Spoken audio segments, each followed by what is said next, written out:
Hi guys, welcome back to my channel. நம்ம இன்னைக்கு இந்த வீடியோவில் Ather 450X HR 2025 மாடலோட ரிவ்யூ அண்ட் ஃபர்ஸ்ட் இம்ப்ரெஷன் தான் பார்க்க போகிறோம். என்னடா ஃபர்ஸ்ட் இம்ப்ரெஷன் நான் நினைக்கிறேன்னு பார்த்தா Gen 2 யூஸ் பண்ணிவிட்டு Gen 3 Gen 5 இதுக்கு ரெண்டுக்கும் என்ன டிஃப்ரென்ஸ் இருக்குங்கிறத பார்க்க போகிறோம். வாங்க வீடியோக்குள்ளே போகலாம். ஃபர்ஸ்ட் நம்ம ஏத்தரோட டிசைன் அண்ட் பில்ட் குவாலிட்டி பற்றி பேசலாம். டிசைன் பார்த்துட்டிங்கன்னா Gen 1 இருந்து இப்போ Gen 5 வரைக்கும் ஏத்தர் சேம் ஆஸ்தட்டிக் தான் இந்த 450 சீரியஸில் மெயின்டைன் பண்ணிட்டு இருக்காங்க. பெரிய சேஞ்சஸ்னு எதுவும் அவங்க பண்ண கிடையாது. ஸோ டிசைன் பற்றி இங்கே பேசுகிறதுக்கு எதுவும் பெருசாக இல்லை. ஸ்மால் அப்கிரேட்ஸ் இந்த ஸ்விட்ச் கியர் அண்ட் இந்த சார்ஜிங் மெக்கானிசமோட லாக் இதெல்லாம் நம்ம அப்கிரேட் பண்ணியிருக்காங்க. நம்ம பின்னாடி பார்க்க போகிறோம்.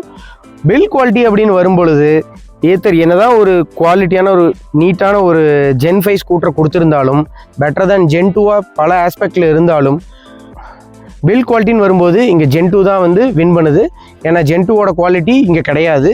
எப்படின்னு பார்த்துட்டிங்கன்னா இந்த பேனல்ஸ் ஆகட்டும், இந்த மிரர்ஸ் ஆகட்டும், த்ராட்டில்ஸ், ஸ்விட்சஸ் எல்லாத்துலேயுமே ஏத்தர் வந்து காஸ்ட் கட்டிங் பண்ணியிருக்காங்க.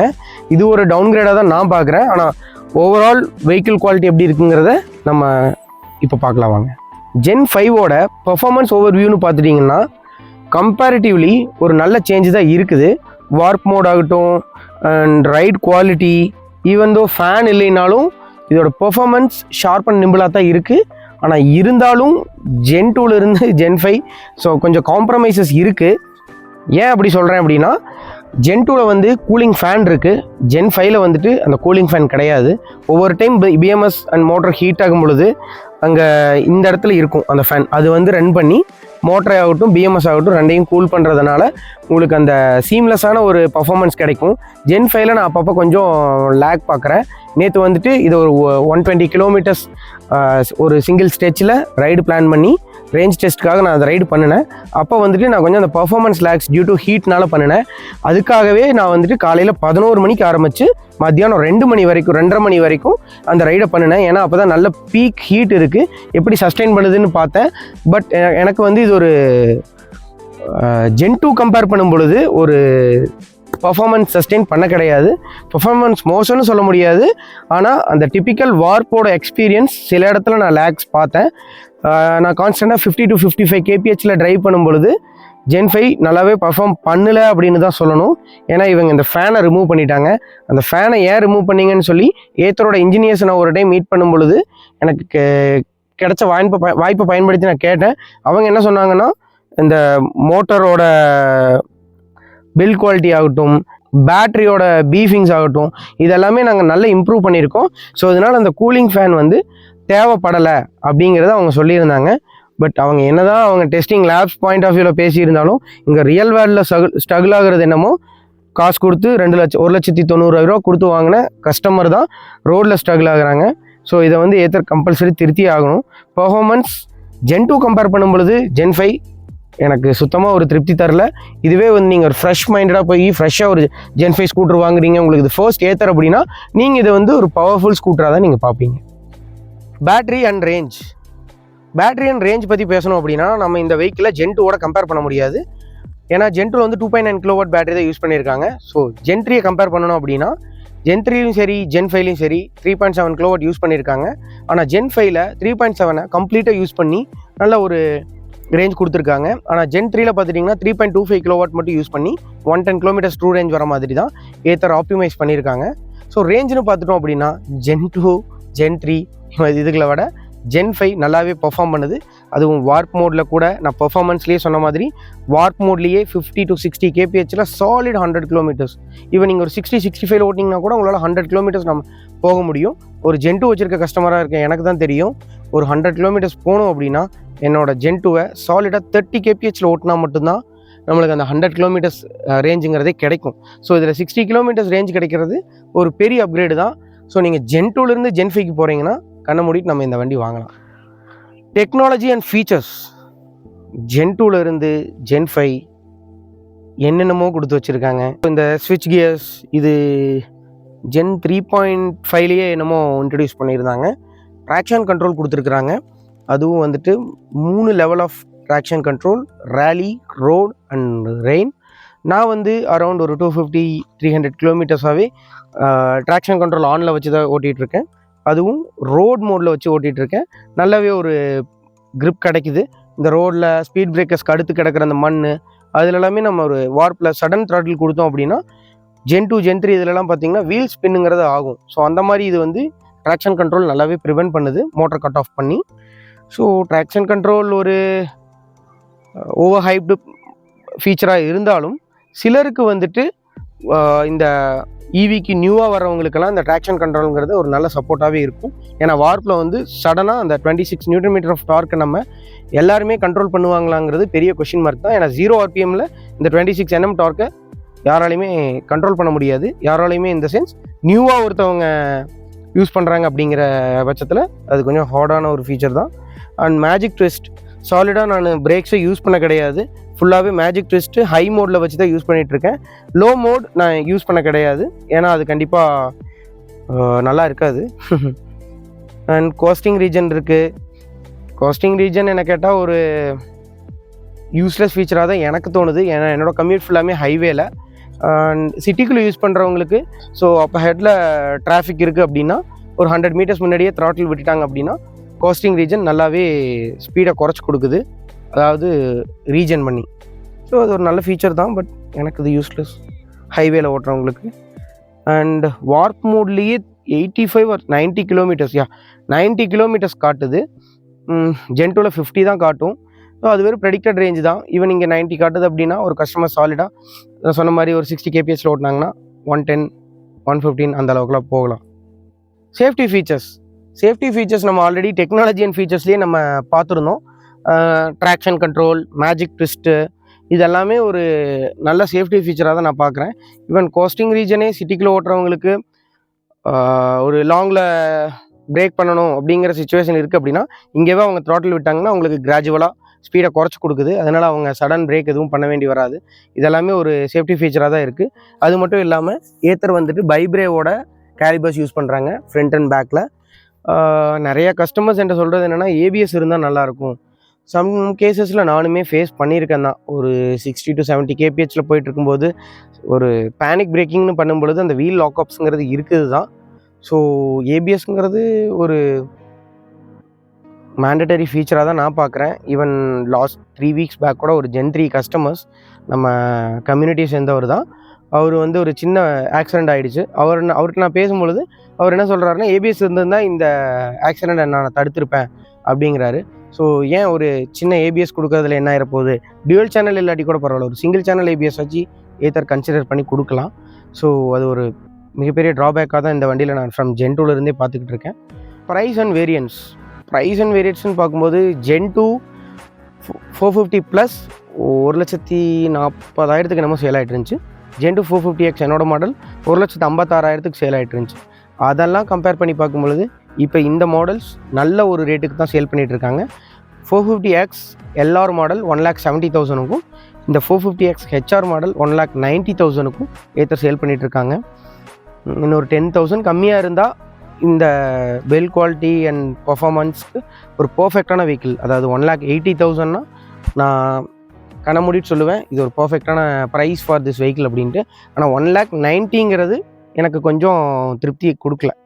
இது போக இன்னொரு 5,000 கொடுத்தோம்னா தான் 8 years or 80,000 kilometers வாரண்டியும் தராங்க.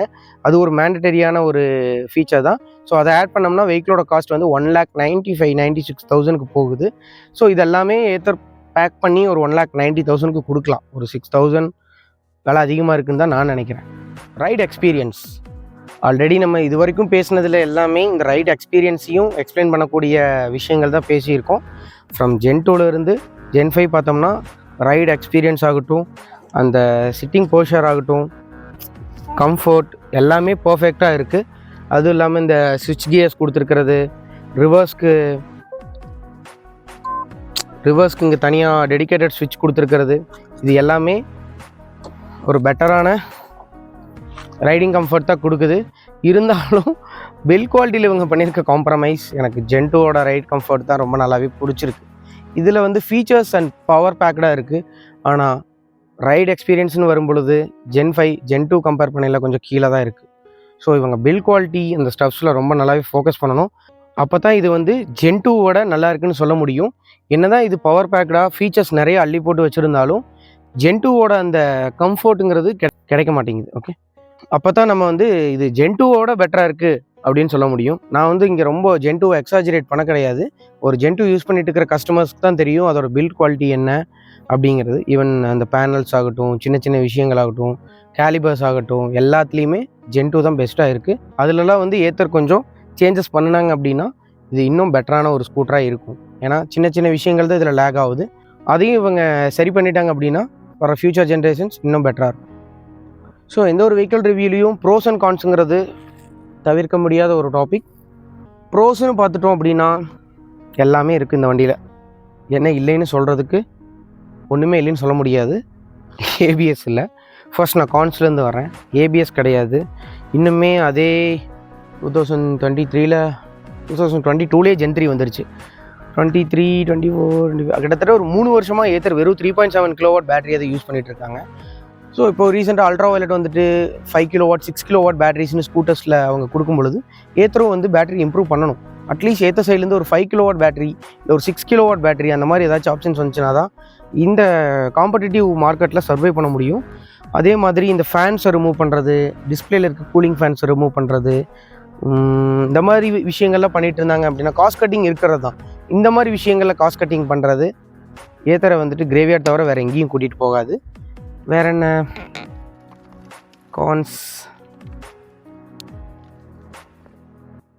கான்ஸ்னு பார்த்துட்டா இன்னும் ஏத்தர் கிரிட்ஸும் வந்து அவ்வளோக்கா ஒன்றும் ரிலையபிளாக இல்லை. ஏன்னா 20% to 80% அப்படிங்கிறது 1 hour கிட்ட ஆகுது. 1 hourங்கிறது ஒரு பெரிய வெயிட் டைம் தான். அதை அவங்க ஒரு 35 to 40 minutes குறைச்சாங்க அப்படின்னா ஒரு நல்லா இருக்கும். ப்ரோஸ்னு பார்த்துட்டோம்னா எல்லாமே நல்லா தான் இருக்குது. Bros throttle response, magic twist, traction control, ride quality, இந்த சிட்டிங் பொசிஷன் எல்லாமே பார்த்தா இதெல்லாமே ஒரு ப்ரோஸில் தான் வருது. இருந்தாலும் இருந்தாலும் டயர்ஸ் ஏத்தர் வந்துட்டு ஏத்தர்ன்ட்டு இல்லை, நிறைய மேனுஃபேக்சரர்ஸ் வந்துட்டு எம்ஆர்எஃப் தான் யூஸ் பண்ணுறாங்க. பட் கஸ்டமர்ஸ் அண்டு நாங்கள் இருக்க வாட்ஸ்அப் குரூப்ஸ் எல்லாத்தையும் பார்த்தீங்கன்னா ஒரு 50-60% ஆஃப் த பீப்புள் மிச்சிலின் தான் வந்து சஜஸ்ட் பண்ணுறாங்க. அதுக்கு அடுத்த இடத்துல இருக்கிறது வந்துட்டு பார்த்தீங்கன்னா இந்த சியர்ட்டு, ரெய்ஸ் மோட்டோ, இந்த மாதிரி டயர்ஸ் கஸ்டமர்ஸ் யூஸ் பண்ணுறாங்க. ஈவன் டிவிஎஸ் ஹீரோ கிரிப் நல்லா இருக்குது, கிரிப் வைஸ் நல்லா இருக்குது. ஆனால் டயர் லைஃப் வந்து வரமாட்டேங்குது. கடைசியாக தான் பார்த்தீங்கன்னா எம்ஆர்எஃப் வருது. அதுவும் ரெய்னி சீசன்லாம் எம்ஆர்எஃப் ஒரு ஒர்ஸ்ட் டயர் ஃபார் ஏத்த ஸ்கூட்டர். அதை வந்து அவங்க மாற்றணும். டிவிஎஸ் ஹீரோ கிரிப் கூட டார்க் அப்படின்னு சொல்லிட்டு ஒரு மாடல், டார்க் எக்ஸ்ப்ரோன்னு சொல்லிட்டு அதில் ஒரு 2 சைஸ் வேரியன்ட். டார்க்கில் வந்து 90-90-12 மட்டும்தான் இருக்குது. டார்க் எக்ஸ்ப்ரோவில் பார்த்தீங்கன்னா 2 சைஸ் அவைலபிளாக இருக்குது. அது exclusively made for electric vehicles அப்படின்னு அவங்க லான்ச் பண்ணினாங்க. இப்போ வந்துட்டு டிவிஎஸ் டார்க் 90-90-12 மட்டும்தான் மார்க்கெட்டில் அவைலபிளாக இருக்குது. மிச்சம் அடுத்த 2 சைஸும் டிவிஎஸோட X concept scooter EV on road வந்ததுக்கப்புறம் தான் டிவிஎஸ் டார்க் வந்துட்டு அந்த டயர்ஸ் லான்ச் பண்ணுவாங்க போல். ஸோ இந்த மாதிரி எக்ஸ்க்ளூசிவான டயர்ஸை இவிஸில் யூஸ் பண்ணினாங்கன்னா இன்னும் பெட்டராக தான் இருக்கும். ஏத்தர் வந்துட்டு இதை எம்ஆர்எஃப் ஜாப்பர் F1 ட்ரெட்னு சொல்லிட்டு எம்ஆர்எஃப் கூட சேர்ந்து லோ ரெசிஸ்டன்ஸ்க்காக இந்த டயர் மேக் பண்ணியிருக்கோம் அப்படிங்கிறாங்க. பட் நாங்கள் என்ன சொல்கிறோம்னா எம்ஆர்எஃபே வேண்டான்னு தான் சொல்கிறோம், வேறு எதுவும் இல்லை. தேங்க்ஸ். கம்பேரிசன் வித் அதர் இவிஸ், எனக்கு ஏத்தரை வந்து அதர் இவிஸ் கூட கம்பேர் பண்ணுறதுக்கு எந்த ஒரு தாட்ஸுமே இல்லை. ஏன்னா ஏத்தர் அட்லீஸ்ட் ஒரு ஒரு ஃபைனலைஸ்டு ப்ராடக்டை சேல் பண்ணுறதுக்கு ட்ரை பண்ணிகிட்டு இருக்காங்க. ஏன்னா ஏத்தர்கிட்ட வந்து நல்ல ஒரு பில் குவாலிட்டி இருக்குது, நல்ல ஒரு ஸ்கூட்டர் இருக்குது, சார்ஜிங் இன்ஃப்ராஸ்ட்ரக்சர் இருக்குது, சர்வீஸ் நெட்வொர்க் இருக்குது, அண்ட் எக்ஸ்பீரியன்ஸ் சென்டர்ஸ் இருக்குது. ஆனால் இந்த மாதிரி ஒரு ஃபுல் ஃபார்மில் ஒரு இவி பிராண்டை நான் இன்னும் பார்க்கல. ஏன்னா எல்லோரும் இவி பண்ணுறாங்க, பட் அதில் வந்து பில்ட் குவாலிட்டிங்கிறது அவ்வளோக்கா நல்லா இருக்க மாட்டேங்குது. இப்போ ஏத்தரை விட ஒரு பெட்டரான ஒரு இவி ஸ்கூட்டர் சொல்லுங்கள் அப்படின்னா நான் இன்னும் ரோடுக்கே வராத அல்ட்ரா வயலட் டெஸ்ராக் தான் சொல்லுவேன். ஏன்னா அதோட ஒர்க்கிங் ப்ரோட்டோடைப்பை பார்த்ததுக்கப்புறம் எனக்கு ஏத்தரும் அது மாதிரி ஒரு வண்டி விடணுமோன்னு தான் எனக்கு தோணுதோ தவிர அல்ட்ரா வயலட் டெஸ்ராக்டை குறை சொல்கிறதுக்கு எங்கேயுமே இல்லை. ஒரு Ather 450X HR 2025 final thoughts and வேர்டிக்டில் தான் இருக்கும். ஸோ தெளிவாக சொல்லணும் அப்படின்னா நல்ல ஸ்கூட்டர் தான், எல்லாமே இருக்குது. ஒரு நியூவாக உள்ளே வர ஒரு கஸ்டமருக்கு சாட்டிஸ்ஃபை பண்ணக்கூடிய விதத்தில் தான் இந்த வண்டி இருக்குது. ஏன்னா சாலிடாக வந்து 100 km ஈஸியாக போகுது. ஈவன் அவங்க 60-70ன்னு ரஃபாக ஓட்டினாலுமே 75 to 80 km கொடுக்கக்கூடிய மாதிரி தான் இந்த ஜென் 5 இருக்குது. ஆனாலும் புது கஸ்டமர்ஸை மட்டுமே ஃபோக்கஸ் பண்ணி ஒரு வண்டி விடுறதுங்கிறது எந்த வகையிலையும் நியாயம் கிடையாது. நாங்களும் வந்துட்டு ஜென் 2 ஜென் 3 இதெல்லாமே எஃபிஷியண்டாக ட்ரைவ் பண்ணி தான் ரேஞ்ச் ஆப்டைன் பண்ணிட்டு இருந்தோம். எங்களை மாதிரி கஸ்டமர்ஸ்க்கும் இது வந்து ஒரு சாட்டிஸ்ஃபேக்ஷன் கொடுக்குது. இருந்தாலும் ஏத்தர் பண்ணக்கூடிய இந்த சின்ன சின்ன பில்ட் குவாலிட்டி, காஸ்ட் கட்டிங்ஸ் அதெல்லாம் வந்து நம்மளால் அக்செப்ட் பண்ணிக்க முடியல. ஃபார் எக்ஸாம்பிளுக்கு சொல்லணும்னா ஆல்ரெடி சொன்ன மாதிரி நிறைய பேசிட்டோம். பேனல்ஸோட குவாலிட்டி குறைஞ்சிருக்கு. இந்த த்ராட்டில்ஸ் ஆகட்டும், ஸ்விட்சஸ் ஆகட்டும், இந்த மிரர் ஆகட்டும், இதோட குவாலிட்டி எல்லாமே குறைஞ்சிருக்கு. ஈவன் இந்த சீட் ரொம்ப இஷ்யூஸ் ஃபேஸ் பண்ணுது. பழைய சீட்டோட அந்த குவாலிட்டி கிடையாது. இங்கே கீழே உடஞ்சிருது ரொம்ப. கஸ்டமர்ஸ் 100, 110 கேஜிஸ் இருக்க கஸ்டமர்ஸ் உட்காந்தாங்கன்னா இந்த இடத்துல கரெக்டாக பிரேக் ஆயிடுது. அதுக்காக நம்ம கஸ்டமர் நம்ம ப்ளேம் பண்ணக்கூடாது. அந்த கஸ்டமரும் யூஸ் பண்ணக்கூடிய அளவில் ஒரு குவாலிட்டியான சீட்டை தான் ஏத்தர் கொடுக்கணும். மற்றபடிக்கு இனி பேசுறதுக்கு எதுவுமே இல்லை. ஒரு கன்க்ளூஷன் சொல்லணும் அப்படின்னா, நான் இப்போ ஒரு நியூவாக இருக்கேன், ஒரு எலக்ட்ரிக் ஸ்கூட்டர் எடுக்கிறேன் அப்படின்னா ஏத்தர் 450X எடுக்கலாமானா தாராளமாக எடுக்கலாம். தயவு செஞ்சு ரிஸ்க்காக எடுக்காதீங்க. ஏத்தர் கஸ்டமராக இவி எந்துவாக சொல்கிறேன், ரிஸ்கா வந்துட்டு ரொம்ப மோசம். நான் இவ்வளோ நேரம் இதில் காஸ்ட் கட்டிங், குவாலிட்டி இஷ்யூஸ் எல்லாம் சொல்லிட்டு இருந்தேன். ரிஸ்கா ஃபேமிலி ஸ்கூட்டருங்கிற பேரில் அவங்க பண்ணாத அட்டூழியில் காஸ்ட் கட்டிங் ஏகப்பட்டது பண்ணியிருக்காங்க. இதில் இருக்கிற அலுமினியம் சாசியை தூக்கிட்டு அதில் எம்எஸ்ல சாசி கொடுத்து ஒரு ரைட் கம்ஃபர்ட்டே எனக்கு சுத்தமாக பிடிக்கல. ரிஸ்டா யாருக்கு கரெக்ட் அப்படின்னா, நான் டெய்லி ஒரு 25-30 கிலோமீட்டர் தான் ஓட்டுவேன். அப்படி இருக்க கஸ்டமர்ஸ் தாராளமாக எடுங்க. சிட்டிக்கு அது ஒரு பர்ஃபெக்டான வெஹிக்கிள் தான். சிட்டிங் பொசிஷனும் அப்படியே தான். இதில் கூட கொஞ்சம் லாங்கெல்லாம் போனோம், 100 கிலோமீட்டருக்கு மேலே போனோம் அப்படின்னா அந்த பேக் பெயினுங்கிறது வரக்கு வாய்ப்பு இருக்குது. ஆனால் ரிஸ்டாவில் அதுக்கு வாய்ப்பும் இல்லை. நல்ல ஒரு லெக் ரூமு, சிட்டிங் பொசிஷன் எல்லாமே இருக்குது. உங்களோட யூஸ் கேஸ் டெய்லி 30 கிலோமீட்டர் அப்படின்னா நீங்கள் சாலிடாக போய் ரிஸ்டா எடுக்கலாம். நான் சாலிடாக 80 கிலோமீட்டர்ஸ் 100 கிலோமீட்டர்ஸ் அப்படி ஓட்டுவேன் அப்படின்னா தயவு செஞ்சு ரிஸ்கா எடுக்காதீங்க. ஈவன் நம்ம சப்ஸ்கிரைபர் ஒருத்தவர் வேணும்னு சொல்லிட்டு அவினாஷி திருப்பூர்லேருந்து கமெண்ட்ஸில் கான்டாக்ட் பண்ணி இன்ஸ்டாவில் நாங்கள் பேசி இப்போ ஒரு ஆனமலை சேத்தரில் சேம் இதே colour stealth blue 450X HR எடுத்திருக்கிறாரு. அவரோட ரிவ்யூ தான் அடுத்து நம்ம பார்க்க போகிறோம். ஸோ அதுக்கு stay tune to my channel chef arun.tv.